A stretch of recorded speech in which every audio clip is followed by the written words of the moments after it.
Good morning. My name is Martin Richmond. I'm the Executive Director of the Milford Regional Healthcare Foundation, and I am so pleased to welcome you here this morning. For those of you who follow Foundation events, it certainly wasn't surprising that it was snowing this morning. It seems to follow us. Luckily, it seems to have abated, so we're safe as we sit here this morning. It's really a pleasure to welcome so many folks from inside the hospital and so many from the community who've really worked to make some extraordinary things happen over the last few months and year and a half, really. And we're really excited to be here together for some extraordinary news. This morning we'll hear from some of our hospital leadership and community leadership, as well as see an overview of our project in the form of a video. So I'm very pleased to have you here this morning, and especially pleased to introduce our first speaker, Frank Saba, our CEO, who has really led this effort from start to finish in an extraordinary way. Thank you.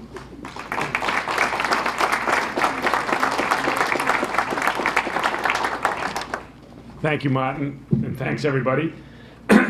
Like Martin said, good morning and welcome here this morning, and we're so glad that you could join us for this special day and to hear more about this wonderful project and its related capital campaign. I also certainly want to thank some of the special guests who are with us today, Senator Richard Moore and Representative John Fernandez, who do a wonderful job representing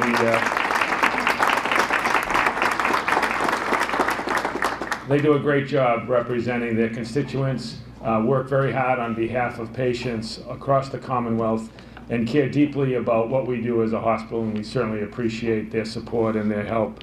I also want to just recognize there are a bunch of board members here from the various boards at our medical center, and I'd like to acknowledge their presence today, ask them to stand up and be recognized as well. We have a few board members here. I hope they're not uncomfortable standing up, but please do.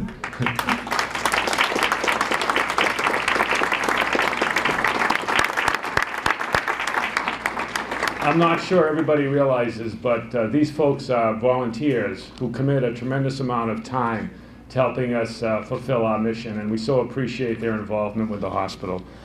As you know, we're in the midst of very challenging and uncertain times in the history of healthcare in this country.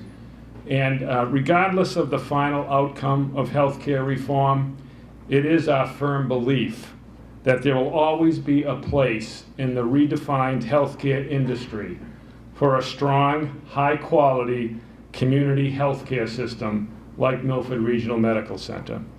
We have been successful and will continue to prosper because we have a community that understands the value of a first-class hospital and medical team to the quality of life for all the residents of this region. And our independence, with accountability directly to our community, has been important to us in regards to our ability to adapt to whatever challenges and changes the healthcare industry brings. While we continue to pursue our goal of remaining independent, we will also establish relationships with world-class institutions and academic medical centers like the Dana-Farber, Brigham and Women's, and Boston Children's and UMass Memorial, that will help us bring high-end and specialty services to our community and also give us the opportunity to move patients to those centers when we can't take care of them here. We are pleased with what we have accomplished. We're very grateful for your kindness and support, and we're really excited about working with you all on our future. Thank you again for being here this morning. I now want to introduce my colleague with whom I have worked for almost 20 years, or maybe even better than 20 years at this point, the president of the medical center, Ed Kelly. Ed's background is in finance, and that training and expertise has been so important to me and to our organization with all the complexities and challenges of healthcare financing. And for the past few years, Ed as president, along with his team and his colleagues on the medical staff at the medical center, have done a wonderful job managing the operations and services of the hospital. I'm very grateful for Ed's commitment to Milford Regional and for all the excellent work he does. And here is Ed to talk about the building project.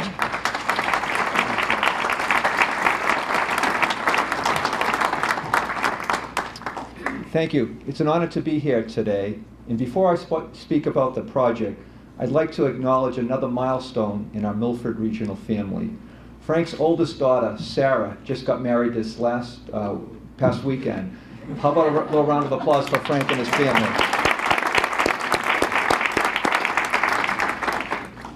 When Martin asked me to speak about the project, I realized we've been working on this now for 3 years. The early days were focused on the community need and what needed to be in the project. And after some extensive meetings, 3 priorities were identified early on. And they'll be no surprise to you. The first was to deal with the emergency room and the terrible overcrowding that we have there. The second was to deal with our ICUs, which were built in 1982.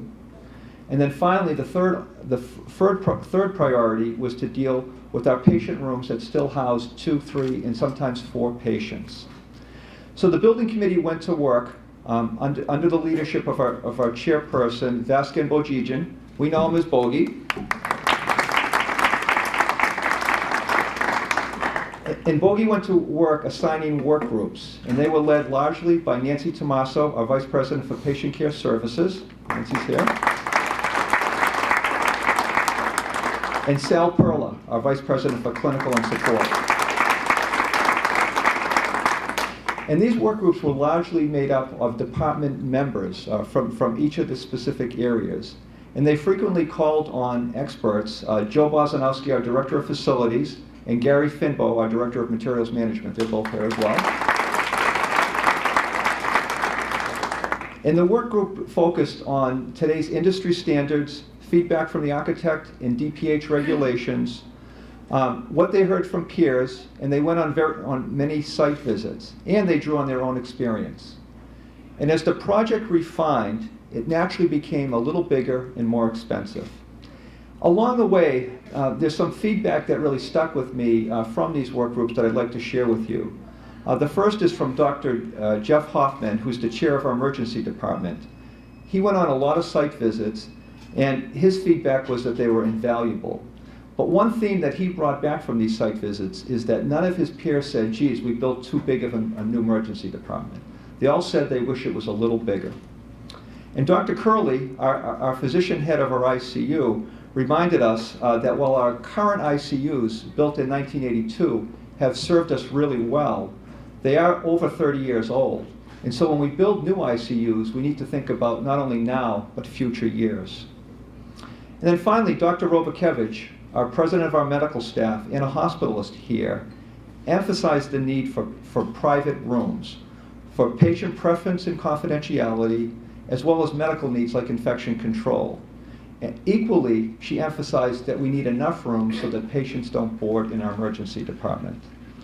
Again, the project, as it got refined, got a little bigger and a little more expensive. And we started to say, could we afford the project? And that leads us to today, our very exciting project that we want to talk about. Our project is going to be 2 stories and 78,000 square feet. Now, I don't know about you, but I had a hard time conceptualizing what is 78,000 square feet. But what worked for me was to compare it to our cancer center, which is also 2 stories and is 54,000 square feet. So our new project is going to be 45% bigger than the cancer center. And our new project is going to have underground parking, so that when you add that in, the project will be greater than 100,000 square feet, and really will be twice the size of our cancer center. Clearly our biggest project ever. On the first level of our new project, it's all for the ED. It's double the size of our current ED, and they're going to have their own dedicated X-ray and CAT scan units. On the second level will be our new ICU. It'll be 16 beds with much larger rooms, and it will be built for now and for the future.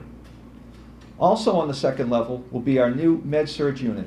Much like we know today as 2 tele, it'll be all private rooms, and ultimately our goal is to hopefully have all private rooms throughout the hospital after this project is complete. Now along the way, there's another key person that's been very involved in the project, and that's Gene Linsky, our Chief Financial Officer.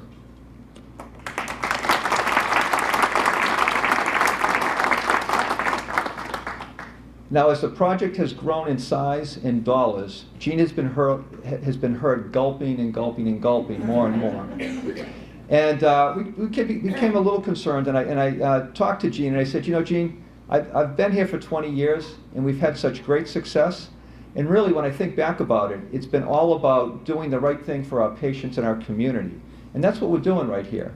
So Jean is feeling a lot better, but we are still going to refer her to Dr. Cromaldi just to be safe. So, Jean, thank you for all your help. And there are a couple of other special people that I'd like to thank today. They've been great supporters to me personally, and to the hospital, and to this project. And they're both here today. The first is Dr. Cromaldi, our gastroenterologist, and Kate Burke, an emergency room physician.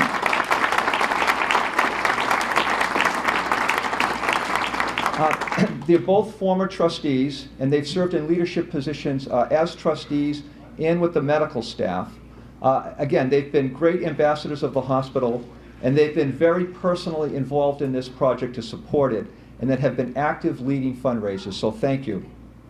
And then equally at our trustee level, we've got great leadership. John Burns is our chairperson, and Bob Kilroy as our vice chair. And they've called upon many of our trustees, particularly the ones that have served on our building committee, and I'd like to mention them now. They're Kevin Meehan,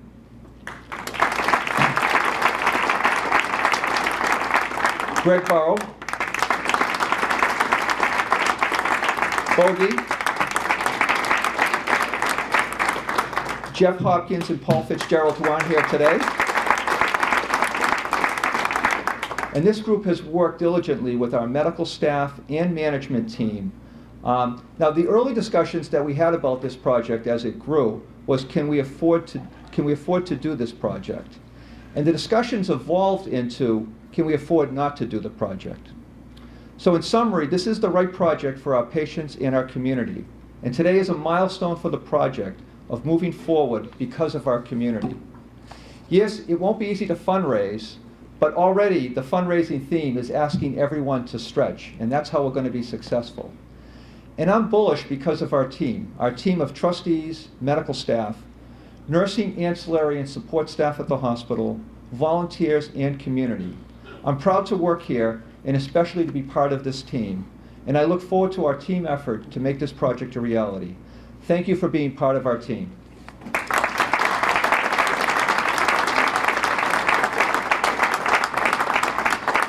Thank you, Ed. I hope as the morning goes on, you will be getting as excited about the project as we are and Ed is, and we're really looking forward to your participation. Certainly when we think about excellence in healthcare within our doors here at the hospital, we can think about excellence in healthcare and our leadership in the Commonwealth, and certainly the first name that comes to mind is Senator Richard Moore. Certainly a friend of the hospital, a friend of healthcare, and an advocate for all of us. Very pleased to welcome Senator Richard Moore, Senate President Pro Tem.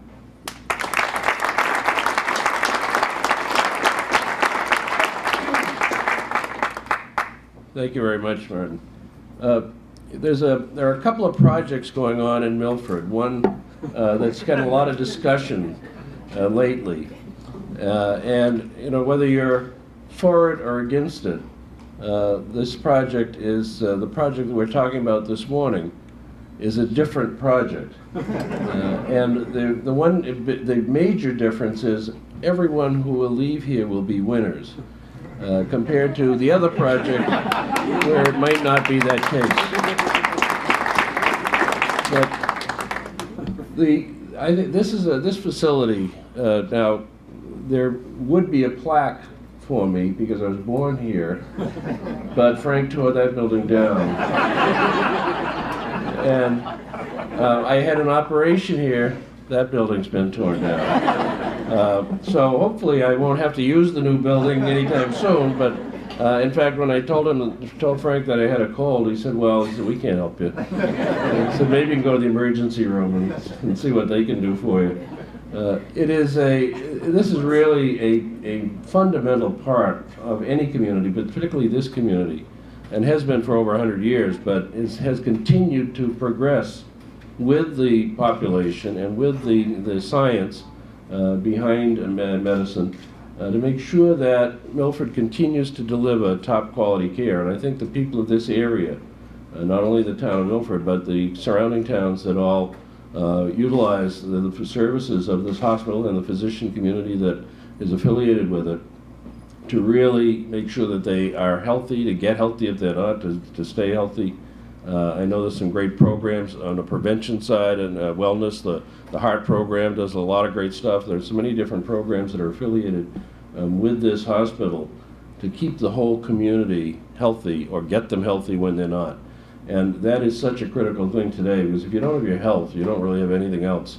And so I think the community understands, I know the community understands, how this facility and the people who work here, especially the people who work here, have a caring for them, who want them to succeed, want them to be healthy, and want them to go on and be the great communities that we have around this area. This is a vital project. I think in any area, you can have these beautiful buildings in Worcester and Boston and New York or wherever you want to be, that are health centers tied to the medical schools in many cases. And they do some wonderful work. But Tip O'Neill, I think, characterized it best. He said all politics is local. Well, all healthcare really is local as well. And people want to be able to get, especially when it's an emergency, they want that care right now and right there. If there are cases where the situation is more serious, there's the ability to transfer them. But really, it's those first few minutes and hours that is so critical when it's an emergency situation for anyone. And to have a state-of-the-art emergency facility is really a vital part of any community. I've seen that in other parts of the district that I have the honor to represent, and I know it's true here too as well. We have so many major highways, there's so much going on in this area that without this facility, some folks would not survive.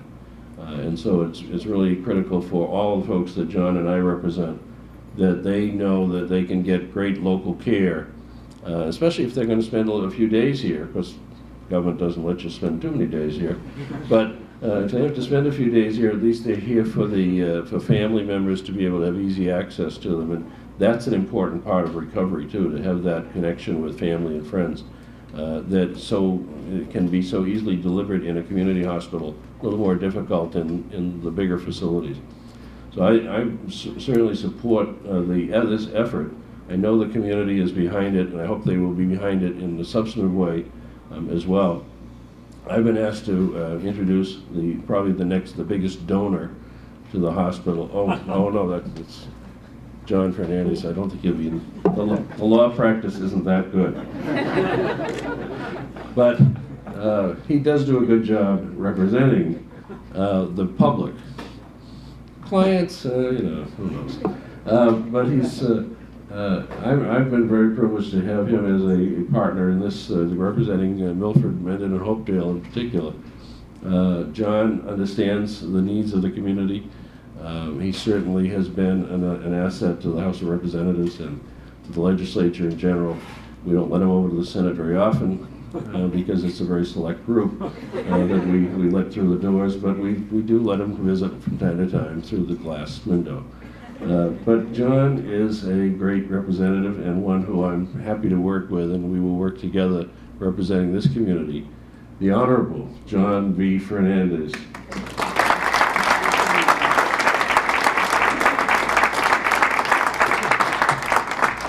You'd think he'd be nicer to me with being the last Democrat standing in his Senate district, but it's a pleasure to be here this morning and to be here on that rare occasion where I'm not here using the emergency room.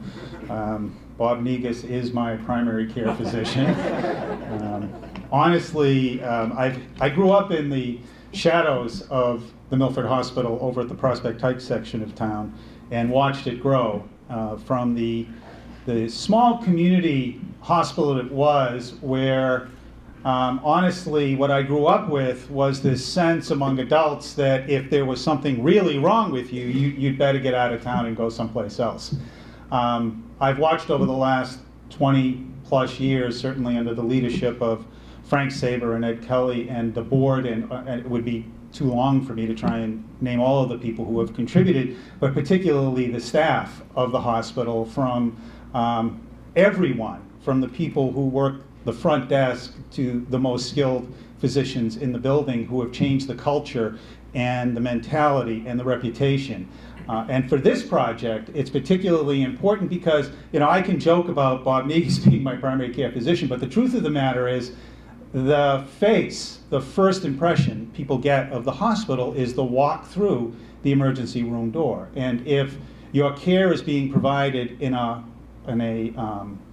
hallway, then the privacy, the sense of care is somewhat in question, even though the quality of that care is not. So it's really very, very important that that this facility have that first-class emergency room as its face for what most of the people see when they come into this hospital. Now, of course, what you get when you get held, that the privacy of that room, the skill and giving the people in ICU, which is an unbelievably terrific staff, the proper facility to work in, those things are really very important. And so under the leadership that we've had with this board, under the leadership we've had with past boards, with the gentlemen and the women who have worked the leadership of this facility, taking chances, you cannot be successful as a business unless you continue to take chances and risks and grow, and that's what this hospital has done.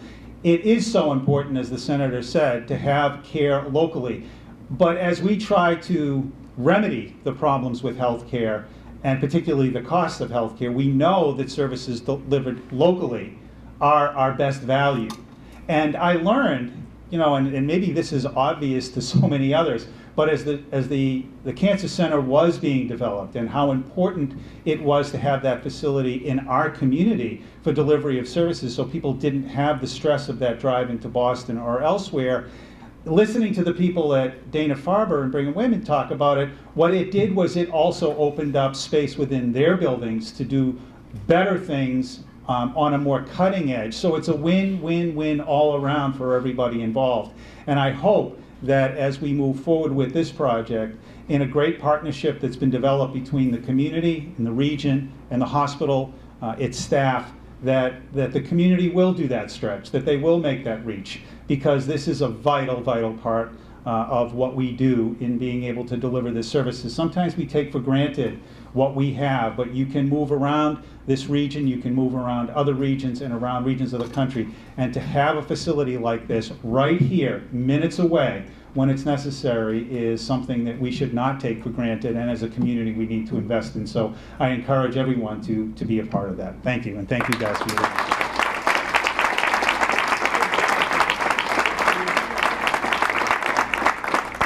Thank you, Senator, and thank you, Representative. Your support and your presence here this morning is greatly appreciated. I have been very fortunate to, over the last 6 to 9 months, work with the architect and really try to bring this project to life before it gets built.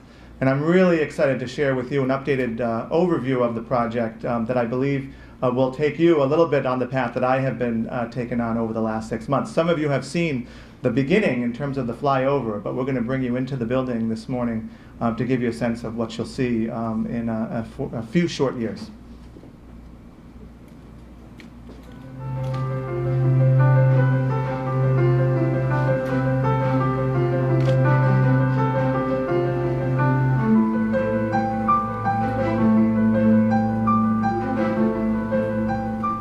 Milford Regional Medical Center's new building will change the face of our campus to match the excellent clinical care we already provide.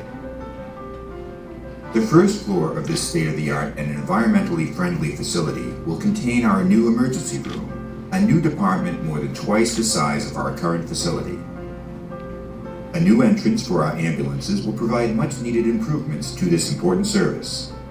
The second floor will include a new ICU with patient rooms large enough to accommodate the necessary clinical space, as well as family space and important accommodations to help ease the stress during a difficult and trying time. Milford Regional also recognizes the benefits of private patient rooms. The second floor of our new building will also include new patient rooms, allowing us to reconfigure the medical center so that every room will be private. Improvements to the campus will create a loop road that improves access for both routes 140 and 16, completing our campus plan and improving both traffic flow and how our patients and guests enter the building.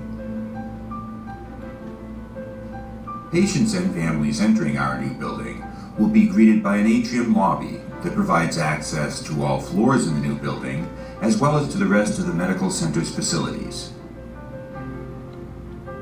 To address the future needs of emergency medicine, our new emergency department will include an expanded waiting area, providing a comfortable and pleasant environment. The new ER will be built to accommodate growth to at least 70,000 patients per year and includes dedicated space for rapid medical examination, behavioral health and pediatric care with 52 treatment rooms.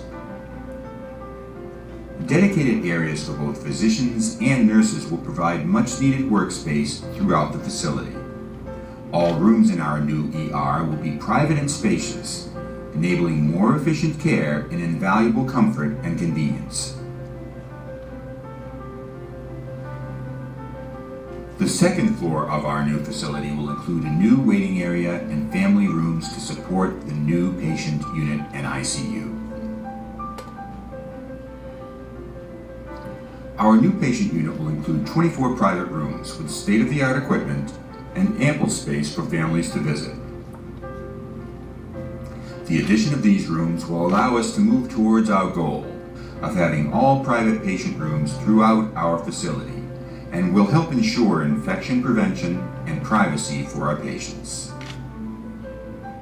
Our new ICU will include 16 treatment rooms with enhanced equipment for bedside care and improved family space that is so critical to our sickest patients. Another highlight of our new facility will be the creation of a rooftop garden.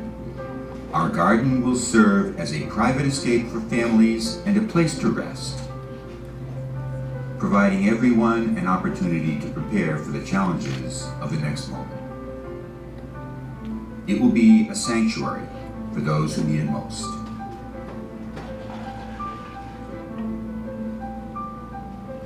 Our new building will help us continue to pursue, secure, and deliver excellence, providing new technologies and services throughout our system in order to stay on the cutting edge of clinical care and create a redefined contemporary healthcare environment.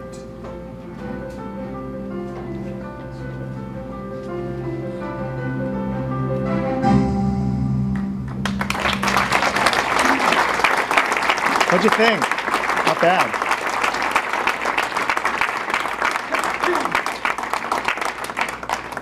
We are so excited to bring you this building in short order, as short as we can. And as Ed said, we've been working on this project for over 3 years. One of the things that we were very clear on in going forward with this project was the need to bring the community's participation to the project right from the beginning. We put together a team from the foundation, and leadership of that team was John Burns, who's going to speak to you next. John doesn't get a paycheck, but he certainly should have a desk here at the hospital. He's at every meeting and here quite often, and we really appreciate, John, your support and your leadership, both as chair of the Board of Trustees and as chair of Excellence, the campaign for Milford Regional. So I bring you John Burns.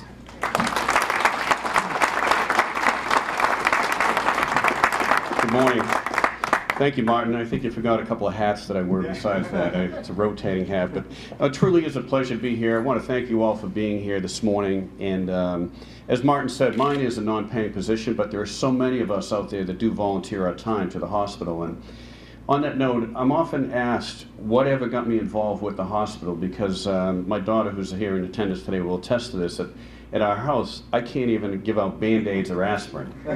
My medical knowledge is very limited, and that's because my wife has a background as a nurse. But I've been involved with the hospital for about 15 plus years, and what really struck me to become committed to the hospital is without the philanthropic aspects of all the people in the community, people don't understand we are a non-profit hospital, and without the support of the community, we will not succeed. We need the support of the community. That's why we are here today.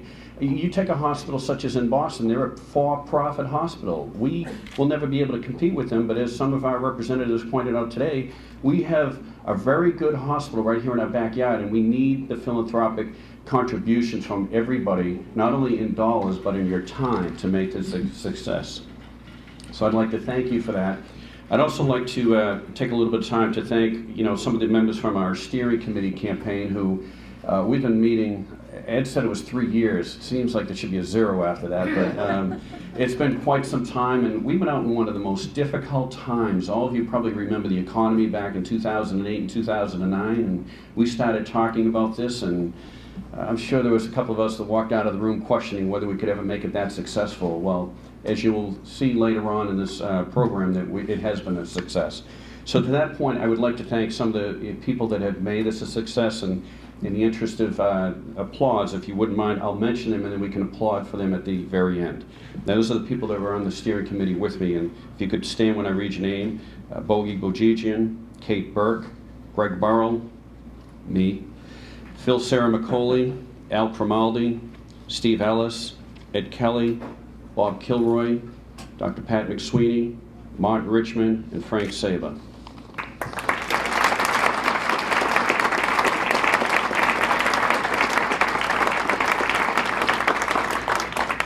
Thank you to all of them. They actually are the ones that make me look good, being up here and being able to say that how successful the campaign is. But without their contribution, I wouldn't be able to stand here. So thank you all very much. With that, what I'd like to do is, again, thank the staff also that helped at the Healthcare Foundation. They're over here.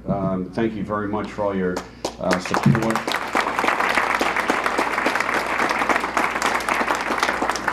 I say that because, as Ed did mention, I do not get paid for this. My salary is 0. So without their support, it would become that much more difficult. So I do appreciate everything that you do for me. Thank you.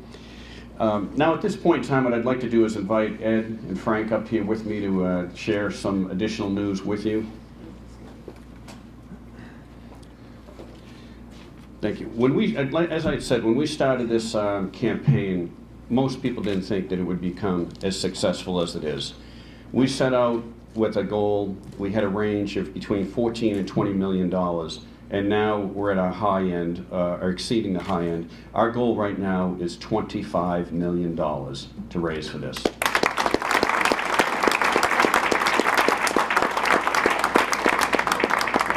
And with that, there are a number of people to thank and to be thanked in the future as we move forward. And to date, we have raised an unprecedented amount of $15 million.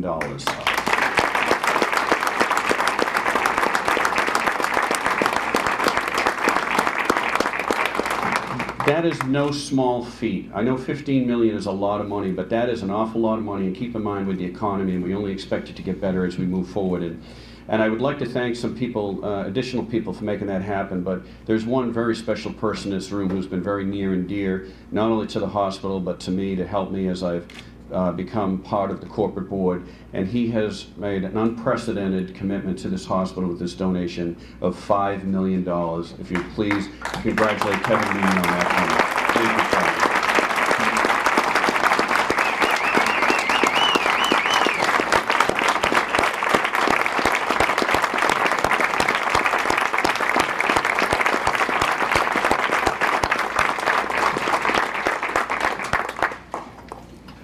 Again, thank you very much, Kevin. And I'd also like to thank some of the others. And as I mentioned, it'd be too numerous to list everybody. But there are a lot of contributors that are at the $100,000 level that I would like to acknowledge. And if I can just read their names, and if they could stand if they're here, please, and we can applaud for them at the end. And Bogie Bojigian and his wife, Bright Insurance Agency, me and my wife. I have to put my wife in that. I don't want to get in trouble, stay out of the doghouse. Greg and Elsie Burrell, Art Caputo, Consigli Foundation, Dana-Farber Cancer Institute, Mr. and Mrs. John Gannett Jr., Lou and Jan Guerria, the Hopedale Foundation, Kevin Meehan and his wife, Middlesex Savings Bank, Milford Anesthesia Associates, Milford Federal Savings and Loan Association, Milford National Bank and Trust, Milford Radiology, Orion Emergency Services, Harold and Marcia Rhodes, Salmon Health and Retirement, and Waters Corporation. Thank you.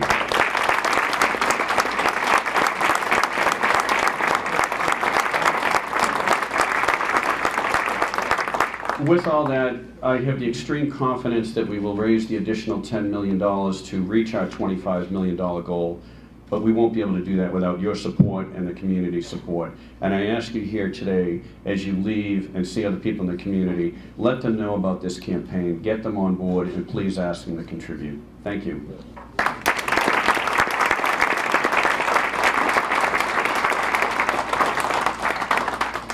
Thank you, John, and thank you, Kevin Meehan, for your great support to get us here today. We are really excited about launching this campaign to the public. Please visit us at supportexcellence.org. You'll be seeing the campaign throughout the community, and we really need, as John said, for you to spread the word. Let people know about the project. Let people know about our need to reach and exceed our goal. We have packets for anyone who's interested at the registration table for you to take with you and share with others.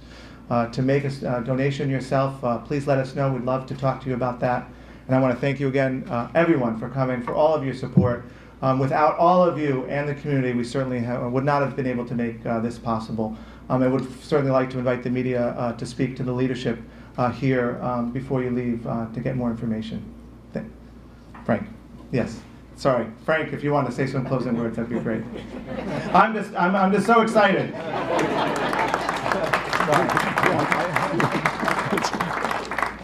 We got a little off the program there, but it's all right. Kevin, thank you so much. What an incredible gift from your family. Appreciate it so much. And thanks to all the donors, and again, thanks to everybody who's here today to celebrate this wonderful event and this great project with all of us. And also thanks for the words, John and Ed, and the inspirational words from the Senator and Representative Fernandez. Appreciate that very much. And Senator, I want you to know I took great pleasure tearing down those buildings. But we're talking about expansion and new facilities and so forth, which is great. And it's very important, as you've heard today, many times over. But what we are is we're a community hospital, and we belong to this community. And we'll always be a community hospital, and it's you folks who we want to be responding to, your needs and your healthcare problems. This is your facility, and you should embrace it as you have and continue to support it.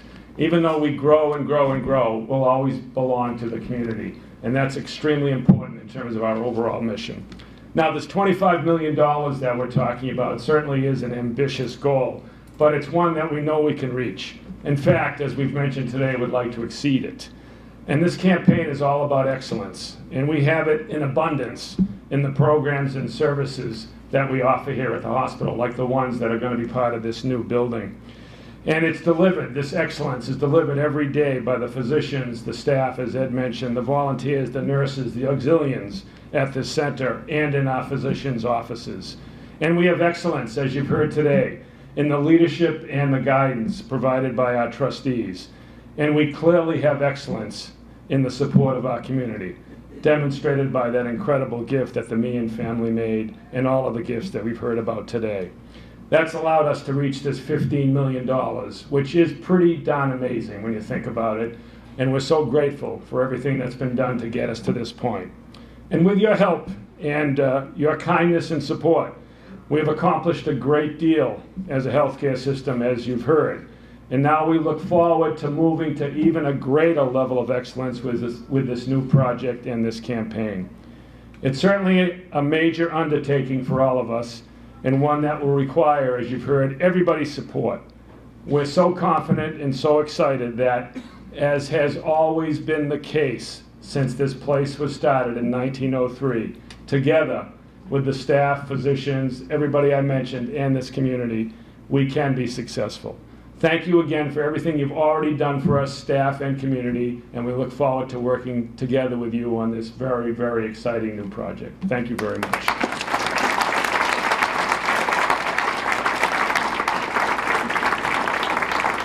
Thank you, Frank.